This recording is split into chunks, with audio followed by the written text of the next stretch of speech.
All right, Jesse on Fire, welcome back to the channel. Now, Jon Jones got arrested on Friday, and I literally have not read this story yet. No joke, I'm telling you the 100% truth. I am going to read this story for the very first time on camera. Usually, I don't get to do this. Usually, I at least know the gist of the story. I know nothing. I literally saw the headline, that's it. So you guys are going to get to hear my genuine reaction. I'm doing this on one take. So if you like the content, subscribe and ring the bell. Maybe this is going to be a serious video. Maybe I'm going to joke around. I have absolutely no idea. So we'll see, right? We will see. It's just comment. Tell me what you think. Anyway, all right, so here we go. We're going to read this thing. We chose TMZ as our source of information for this story. UFC star Jon Jones was arrested early Friday morning in Las Vegas for domestic violence, yikes, and tampering with a vehicle. He is currently behind bars, TMZ Sports has learned. Our law enforcement sources tell us they received a call from Caesars Palace around 5:45 a.m. We've talked about this before, haven't we? Right? You know, like the 5:45, wait, hang on. I'm sorry. Cops responded to a hotel where they made contact with the UFC superstar. 34-year-old Jones was ultimately arrested for misdemeanor domestic violence and injuring or tampering with a vehicle, a felony. Okay, we're going to keep reading here in a second, but let me say one thing, right? So when you hear that someone got arrested at 5:45 a.m. in Vegas, let me just do a little bit of backwards math for you, okay? So which do you think is more likely? The guy who doesn't have a fight scheduled was like, you know what? Early bird gets the worm. Let's get up at 4:30. Let's go for a jog. And then whatever behavior led to this arrest happened. Or, how do I say this without getting my video demonetized? And then I have to appeal. He was, pretend that this was Coca-Cola, and instead of me drinking it, it went up instead of down, like that. God, I would be so much funnier if I didn't have to think about this stuff. But that, like lots and lots and lots of Coca-Cola, most likely, would be my guess. 5:45. Let me tell you what the worst feeling in the world is. And I am very happy to tell you that this is a long, distant memory for me. But one that I do remember very distinctly. New Year's Eve one year, I think it was probably like 2006 or something, like ages ago. And I remember, this is before I swore off Coca-Cola for the rest of my life, but I had done, drinking a lot of Coca-Cola that night, lots of Coca-Cola. And I remember going out in front of the hotel that we were staying in, and a couple people jogged by, like they're like jogging. They're awake and they have woken up, they've put on their joggers gear and they're jogging by. And they're like, hello.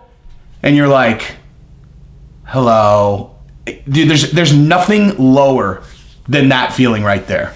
Okay, so anywho, all I'm saying is if you haven't slept and it's 5:45, you're gonna do dumb stuff, and apparently that is what Jon Jones is doing.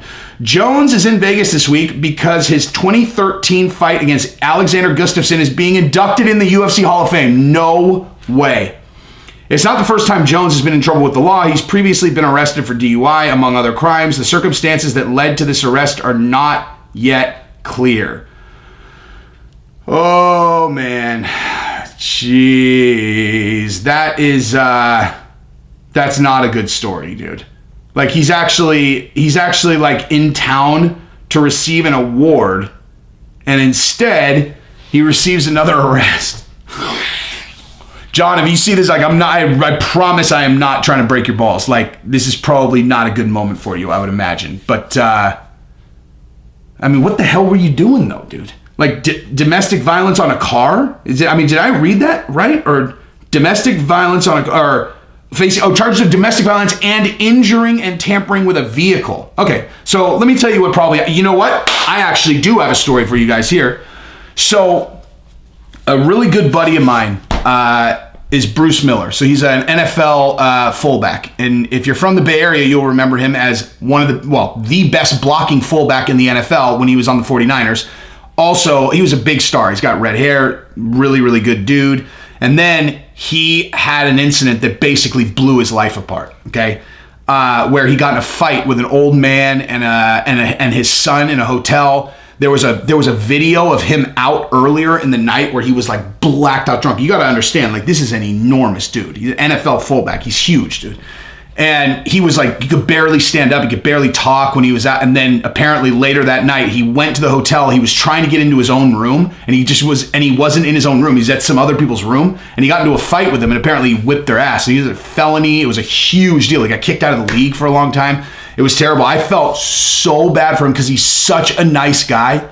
Like, he's like genuine. Like, I could not connect this story with that. Like, I'm like, there's no way Bruce Miller did this, dude. Like, there's no way that this guy that I know could have done that.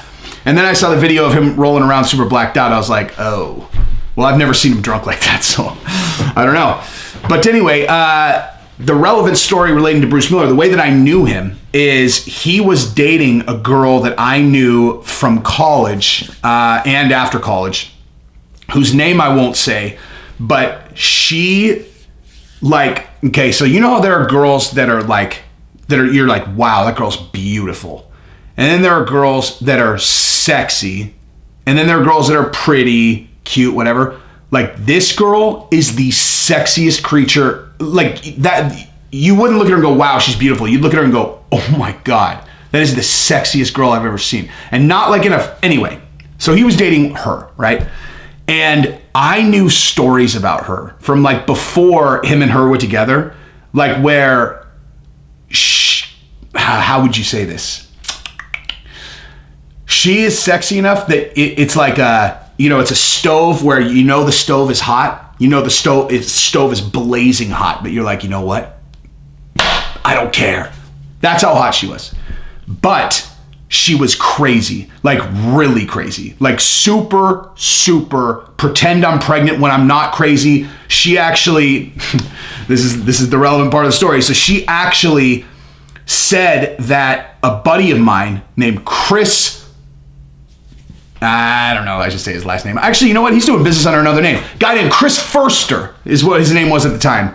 So they were dating, and she left. He told her to leave a party. He's like, get out of here. Okay, get out of here. And she left the party and came back with the police and told them that he had attacked her. Everyone at the party's all, we saw what happened. He did not touch her. So I already knew a story about her putting a fake charge on a guy when I heard a story on the radio. Okay, so longer story. This is, maybe I'll edit this, maybe I'll leave it in. Okay, so anybody who knows my channel, right? Like, if you go look Jesse on Fire Startup, there's a reality show. Like, there's like a documentary they did about me. Okay, Bruce Miller was supposed to be on that. So with the day that we were filming that, or one of the days we were filming that, he was supposed to be at the office at like 9 o'clock. He calls me the day before at like 5 p.m. He's like, hey man, I'm really sorry. I can't do the filming. I'm like, what? It's like, dude, we got this whole thing built around you. He's like, I'm really sorry, man. It's really ridiculous. I'm in Georgia. He's like, I'm back in Georgia. Like, it's dumb. Nothing's going to happen. I can't really talk about it, but I got in trouble. I'm like, all right. I'm like, well, let me know, look, man, if you need anything, if everything's, let me know. You can talk to me, whatever. He's like, don't worry about me. I'm cool. I'm like, all right. 90 minutes later on the radio, they're like, Bruce Miller was charged with domestic violence yesterday in an incident with blah, blah, and his fiance. And I was like, no way. So I immediately was like, that girl puts fakes, dude, I just didn't believe it. I was like, no way. I was like, she puts fake charges on people. I know that for a fact, that she's put a fake charge on a person before. So I assume it's fake. So what actually happened, and this is why this is relevant to the Jon Jones story, the longest story ever. What actually happened was he had been out of town, okay? She went and picked him up from the airport. Something happened where he got into her phone, and there was like text messages or something was in her phone. He never specified to me. This is exactly what he told me. There was nothing in her. And then I validated, like, the police report came out. So this is, the broad strokes are 100% accurate. And then this is what he said. He said he got into her phone. There was stuff in there that shouldn't have been there. They got in a fight.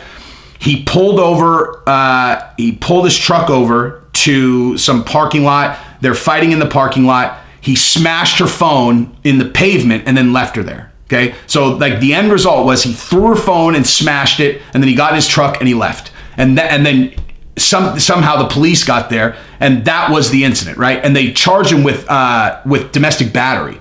Okay, all he did was broke her phone. He never put a hand on her at all, and they called it domestic battery. And then that's what he told me. And then when the police report came out, that was what happened. Like that's what was in the police report. He didn't hit her. He didn't do anything like that. The domestic battery was him breaking the phone.